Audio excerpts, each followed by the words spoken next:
کسی نے سوال پوچھا ہے کہ ہمارے بزرگ کہتے ہیں جھاڑو کھڑی نہیں رکھنی چاہیے، اسی طرح عصر کی اذان کے تھوڑی دیر بعد سے صبح تک کسی بھی وقت جھاڑو نہیں دینی چاہیے۔ ایسا کرنے سے مصیبتیں نازل ہوتی ہیں، رزق میں بے برکتی آتی ہے۔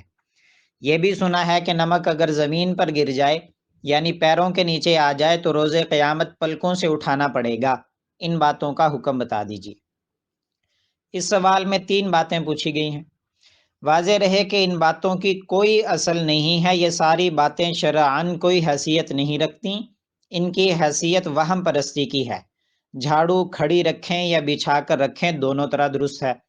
اسی طرح عصر کے بعد سے رات کے کسی بھی وقت جھاڑو دینے سے نہ تو کسی قسم کی کوئی مصیبت آتی ہے اور نہ ہی رزق میں بے برکتی۔ تیسرے سوال کا جواب یہ ہے کہ نمک بھی خدا کی نعمت ہے، اس کو زمین پر نہیں گرانا چاہیے، لیکن جو سزا سوال میں پوچھی گئی ہے کہ اس طرح کرنے سے قیامت کے دن پلکوں سے نمک اٹھانا پڑے گا، یہ بات بالکل غلط ہے۔